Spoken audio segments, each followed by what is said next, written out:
দৃশ্য অদৃশ্যের অনেক ক্ষতি আছে, এগুলো এখনকার সায়েন্স বিশ্বাস করে না। আর সায়েন্স বিশ্বাস করে না বলে যে আমরা বিশ্বাস করব না এমনটাও নয়, ঠিক আছে? নবী সাল্লাল্লাহু আলাইহি ওয়াসাল্লাম বলেছেন, রাতের বেলা তোমরা বাচ্চাদেরকে সন্ধ্যাবেলা ছেড়ে দিও না, সন্ধ্যাবেলা বাচ্চাদেরকে ছেড়ে দিও না, আগে ভালো করে সন্ধ্যাটা হয়ে যাক, যদি ছাড়তে হয় তারপর ছেড়ো। তারপর রাতের রাত যখন গভীর হবে তখন তোমরা এলোপাথালি ঘোরাফেরা করো না, রাস্তাঘাটে বনে জঙ্গলে ঘোরাফেরা করো না, কারণ এই সময় এমন কিছু মাখলুককে আল্লাহ পাক ছেড়ে দেন যাদেরকে তোমরা দেখো না।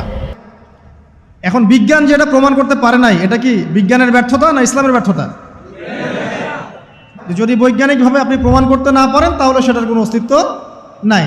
এই কথাটাকে ডাহা মিথ্যা কথা। যদি মুমিন হতে চান তাহলে এই কথার উপরে এসে ইসলাম কবুল করতে হবে। যদি মুমিন মুসলিম হতে চান এই কনসেপ্টটার ঊর্ধ্বে এসে ইসলাম কবুল করতে হবে। আল্লাহ রব্বুল আলামিন এবং তার রাসূল যা বলেছেন সেটাই চূড়ান্ত সত্য, সেটা আমরা প্রমাণ করতে পারি বা না পারি, এটাকে অন্ধভাবেই বিশ্বাস করতে হবে। এটাই হচ্ছে একটা মৌলবাদী কনসেপ্ট। আর এভাবে ইসলামের মৌলিক বিষয়গুলোকে না মানলে কেউ মুসলিমই হবে না। কথা কি বুঝতে পারছেন? আচ্ছা, তিনি বলছেন রাতের বেলা এমন কিছু মাখলুক বের হয় যাদেরকে তোমরা দেখো না। দুষ্ট জিন বের হয়। কি বের হয়? জিন জাতি নাই পৃথিবীতে? আল্লাহ পাক সূরা জিন নামে একটা গোটা সূরা নাজিল করেছেন, করেন নাই? হাফেজ আছে না এখানে মানুষ? কুলু হিয়া ইলাইয়া আন্নাহু ইসতামা নাফারুম মিনাল জিন্নি ওয়া ক্বালু ইন্না সামি'না কুরআনান আজাবা। জিনদের একটা দল কোরআন শুনে বলেছিল যে আমরা অদ্ভুত আজব একটা কোরআন শুনেছি। তারপর তারা গিয়ে তাদের কওমের কাছে ইসলামের দাওয়াত দেয়, ওই কওম ইসলাম কবুল করে। এটা নবী সাল্লাল্লাহু আলাইহি ওয়াসাল্লামের জীবনের সেই সময়কে ঘটনা যখন নবীজি তায়েফ থেকে ফিরে আসছেন। তায়েফবাসী তাকে অত্যাচার করলো, তিনি নাখলা উপত্যকায় এসে নামাজ পড়ছেন, ওই নামাজের কেরাত শুনে জিনরা ইসলাম কবুল করেছে।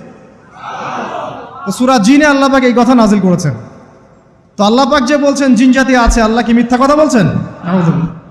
নাকি নাসা যখন বলে এলিয়েন আছে তখন ওইটা সত্য, আর আল্লাহ বলছেন জিন জাতি আছে এটা মিথ্যা? তা আমাদেরকে আবার নতুন করে মুসলমান হওয়া লাগবে এখন না? আমাদের কনসেপ্ট চেঞ্জ হয়ে গেছে। আবার দেখেন আল্লাহ পাক বলছেন সূরা জারিয়াতের 56 নম্বর আয়াতে, ওয়ামা খালাকতুল জিন্না ওয়াল ইনসা ইল্লা লিয়াবুদুন, আমি জিন আর মানুষকে শুধু আমার ইবাদত করার জন্যই সৃষ্টি করেছে। তাহলে দুটো জাতি পাওয়া গেল, জিন এবং মানুষ। জিন কিসের তৈরি? আগুনের তৈরি। মানুষ কিসের তৈরি? কাদামাটি। ফেরেশতা কিসের তৈরি? নূরের তৈরি। তো এই যে সৃষ্টির বৈচিত্র্য, এটা কার সৃষ্টি? তো সেই আল্লাহ পাকের জ্ঞান সবচেয়ে বেশি না আমার জ্ঞান সবচেয়ে বেশি? সে আল্লাহর পক্ষ থেকে যখন কোরআন এবং হাদিস নাজিল হবে তা আমি অন্ধভাবে মানবো না? নাকি আমি আল্লাহকে চ্যালেঞ্জ করবো ইবলিসের মতো? ইবলিস আল্লাহকে চ্যালেঞ্জ করছে না, খলাকতানি মিন নার ওয়া খলাকতাহু মিন তিন, আমি কেন আদমকে সেজদা করতে যাব? আমি কেন আদমকে সেজদা করতে যাব?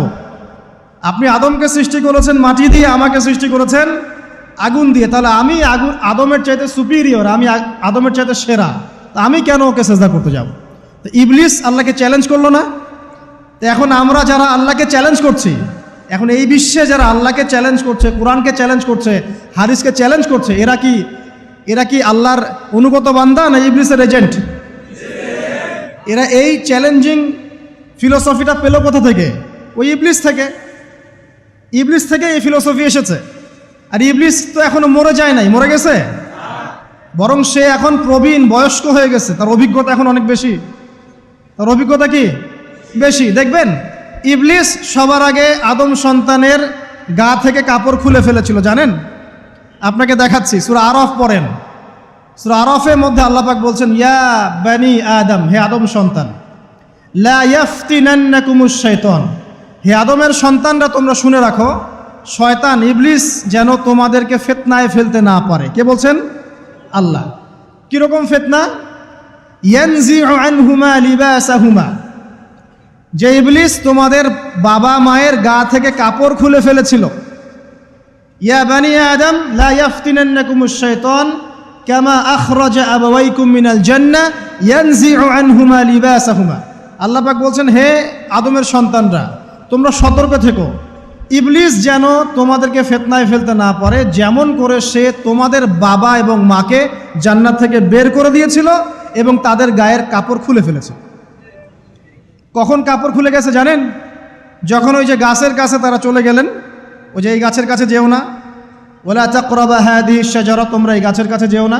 যখনই তারা গাছের কাছে গেলেন, ফল খেলেন, সাথে সাথে গায়ের কাপড় খুলে পড়ে গেছে। এর আগ পর্যন্ত দুজন জানতেন না কার লজ্জাস্থান কেমন। এই ঘটনার পর একে অপরের লজ্জাস্থান উন্মুক্ত হয়ে যায়। তারপর তারা জান্নাতের পাতাগুলো ছিঁড়ে ছিঁড়ে লজ্জাস্থান ঢাকতে লাগলেন।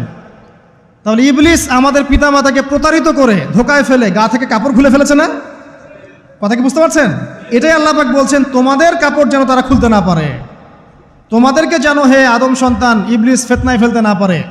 তাহলে এখন আপনি বলেন, এই বিংশ শতাব্দীতে এসে, একবিংশ শতাব্দীতে এসে যারা মুসলিমদের গা থেকে কাপড় খুলে ফেলতে চায়, এরা কার এজেন্ট? এরা কার এজেন্ডা বাস্তবায়ন করছে? প্রমাণ হিসেবে কি আমি নিজের মন করা কথা বললাম, না কোরআন থেকে দলিল দিলাম? কোন সূরা? সূরা আরাফ এর প্রথম 3টা পৃষ্ঠা পড়েন, ডিটেইলস লেখা আছে। আর আল্লাহ পাক বলেছেন, ওয়ালাকাদ ইয়াসসারনাল কুরআনা লিযিকরি ফাহাল মিন মুদ্দাকির, কোরআনকে আমি বোঝার জন্য একদম সহজ করেছি, যে কেউ কোরআন বুঝতে পারবে ইনশাআল্লাহ। খালি পড়ে দেখো, ফাহাল মিন মুদ্দাকির, কেউ কি আছো কোরআন উপলব্ধি করবে? তো কোরআন বুঝতে হবে স্বচ্ছ মন নিয়ে। বিরোধিতা করার মন নিয়ে যদি কোরআন বুঝতে যান তাহলে আপনি বিভ্রান্ত হয়ে যাবেন। স্বচ্ছ মন নিয়ে, একটা কলবুন সালিম নিয়ে, আত্মসমর্পণের নিয়াতে আপনাকে কোরআন বুঝতে হবে। দেখবেন আল্লাহ আপনাকে হেদায়েত দিবেন ইনশাআল্লাহ। আল্লাহ পাক আমরা সবাইকে কোরআন বোঝার তৌফিক দান করুন। তো যেটা বলছিলাম প্রিয় ভাইরা, রাতের বেলা এই সব প্রাণী বের হয়, নবী সাল্লাল্লাহু আলাইহি ওয়াসাল্লাম বলেছেন, অতএব আপনাদের বাচ্চা যারা আছে এদেরকে সন্ধ্যাবেলায় বাইরে ছেড়ে দিবেন না।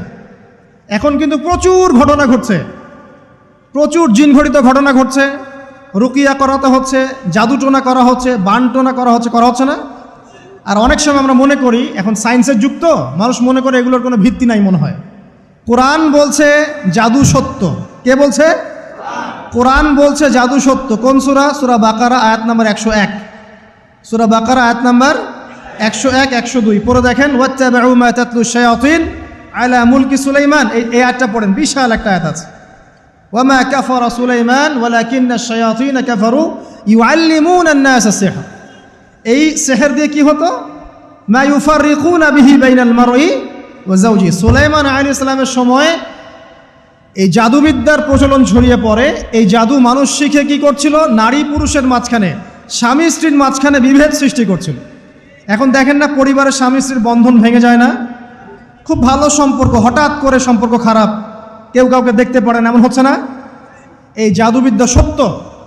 এবং এখনকার অনেক ভণ্ড যে কবিরাজগুলো বের হয়েছে, এরা জিনকে তাবে করে নিয়ে এই জিনদের মধ্য দিয়ে মানুষের মধ্যে জাদু ছড়িয়ে দিয়েছে, এবং এর ফলশ্রুতিতে বহু পরিবার ধ্বংস হয়ে যাচ্ছে। এই জাদুবিদ্যা সত্য। রাতের বেলা ঘুমানোর সময়ও আয়াতুল কুরসি তেলাওয়াত করতে হয়। এই হাদিসের রাবি হচ্ছেন আবু হুরায়রা রাদিয়াল্লাহু তাআলা আনহু, যাকে নবী সাল্লাল্লাহু আলাইহি ওয়াসাল্লাম গনিমতের মাল পাহারা দেওয়ার দায়িত্ব দিয়েছিলেন।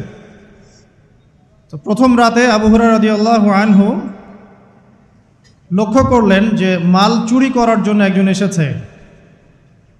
তিনি চোরকে ধরলেন।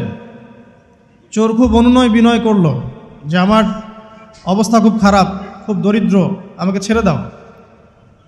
আবু হুরায়রা রাদিয়াল্লাহু আনহু তাকে ছেড়ে দিলেন।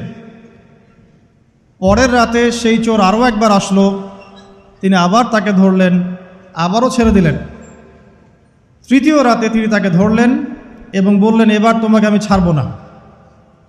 তখন সেই ব্যক্তি, বিখ্যাত সাহাবী আবু হুরায়রা রাদিয়াল্লাহু আনহুকে বলছেন যে আমি তোমাকে বিশেষ একটা আমল শিখিয়ে দিব, যে আমলটা করলে পরে রাতের বেলা শয়তান তোমার নিকটবর্তী হবে না।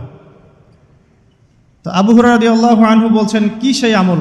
শিখিয়ে দাও, যদি শিখিয়ে দাও তাহলে ছেড়ে দেব তোমাকে।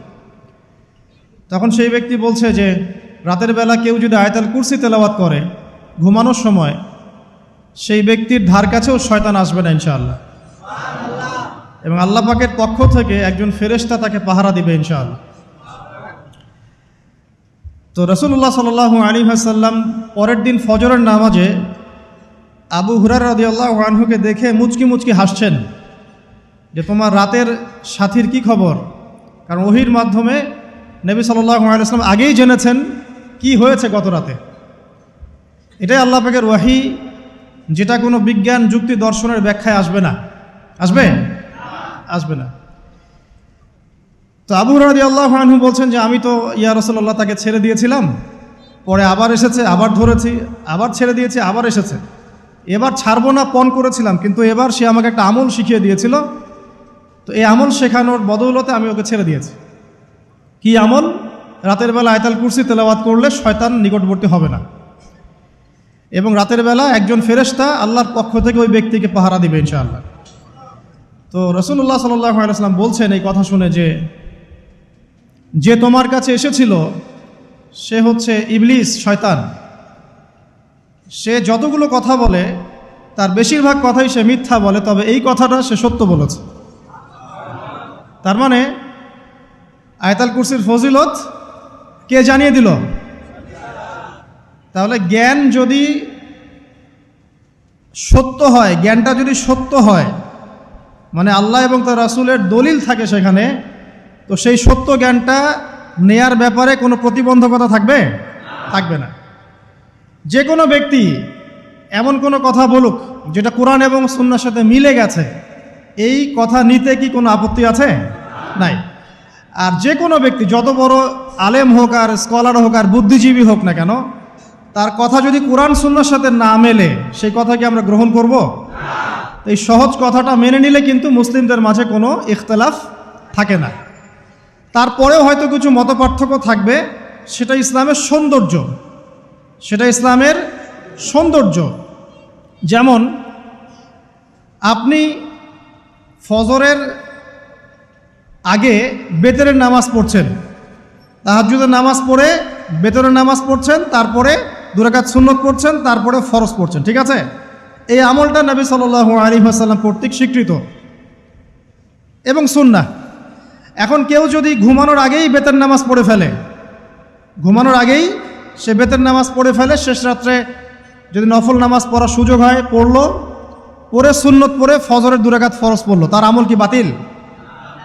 তো বেতরের নামাজ ঘুমানোর আগে পড়লেও চলে, শেষ রাত্রে পড়লেও চলে। ইসলামের এটা সৌন্দর্য না? সৌন্দর্য। মনে করেন যে আপনি জোহরের আগে, ফরজ নামাজের আগে 4 রাকাত সুন্নত পড়লেন, পড়েন না? আচ্ছা, এটা হাদিস থেকে প্রমাণিত তো? আচ্ছা, কেউ যদি 2 রাকাত সুন্নত পড়ে হবে না? হবে না? এটার হাদিস নাই? আছে। তাহলে এটা সৌন্দর্য না? এটা সৌন্দর্য। কখন এটা আমল করলেন, কখন ওইটা আমল করলেন। আচ্ছা, এরকম বলতে গেলে রাত শেষ হয়ে যাবে আসলে। মানে অসংখ্য আমল আছে যেগুলো ইসলামের সৌন্দর্য। রাসূলুল্লাহ সাল্লাল্লাহু আলাইহি ওয়াসাল্লাম সাহাবা কেরামের যুগে এভাবেই সাহাবীরা আমল করেছে।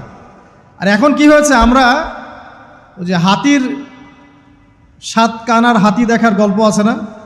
কেউ বলেছে হাতি হচ্ছে খাম্বার মতো, কেউ বলেছে কুলার মতো, কেউ বলেছে হাতি হচ্ছে কি বলেন, এই যে কি সুচালু কিশোর মতো। আসলে পুরো হাতি সম্পর্কে এদের কারোই ধারণা ছিল না। আমাদের সমস্যা হচ্ছে আমরা ইসলামের অংশ বিশেষকে ফলো করি, এর বাইরে কিছু পেলে আমরা মনে করি সেটা আর ইসলামে নাই। তাই হয় না? আমি যতটুকু জানি বুঝি এতটুকু আমল করি, এর বাইরে যদি কোনো দলিল থাকেও সেটা মানার ব্যাপারে আমাদের আগ্রহ থাকে না। তখনই কিন্তু ইসলামকে নিয়ে আমরা এই যে দলীয়করণে চলে যাই, আর আস্তে আস্তে মুসলিম উম্মার ঐক্যটা নষ্ট হয়। ঐক্য নষ্ট হতে হতে আজকে কি অবস্থা এটা তো দেখতেই পাচ্ছেন। তো আগে ওই জায়গাটা শেষ করি। নবী করিম সাল্লাল্লাহু আলাইহি ওয়াসাল্লাম রাতের বেলা এই আমলটা করতেন। কি করতেন? আয়াতুল কুরসি তেলাওয়াত করতেন। আরেকটা গুরুত্বপূর্ণ আমল, সেটা হচ্ছে সূরা বাকারার শেষের 3টা আয়াত তেলাওয়াত করতেন। কয়টা আয়াত? কোন কোন হাদিসে আছে 2টা আয়াত। এই যে 3টা আয়াত কোন হাদিসে, আবার কোন হাদিসে 2টা আয়াত। কেউ যদি 2টা পড়ে তার আমল কি বাতিল হবে? আর যদি কেউ 3টা পড়ে আরও ভালো, উত্তম। ঠিক আছে, তো শেষের 3টা আয়াত হচ্ছে লিল্লাহি মা ফিস সামাওয়াতি, এখান থেকে নিয়ে ফানসুরনা আলাল কওমিল কাফিরিন পর্যন্ত। নবী সাল্লাল্লাহু আলাইহি ওয়াসাল্লাম বলেছেন রাতের বেলা কেউ যদি এই আমলটুকু করে, শুধু এতটুকুই পড়ে, সূরা বাকারার শেষের 3টা আয়াত বা 2টো আয়াত, সারা রাতের জন্য যথেষ্ট হয়ে যাবে ইনশাআল্লাহ। মানে সারা রাত নফল পড়লে যে নেকি হইতো, আপনার এই আমলটা করলে সে নেকি হয়ে যাবে ইনশাআল্লাহ। এবং আরেকটা ব্যাখ্যা হচ্ছে সারা রাতের দৃশ্য অদৃশ্যের যে ক্ষতি আছে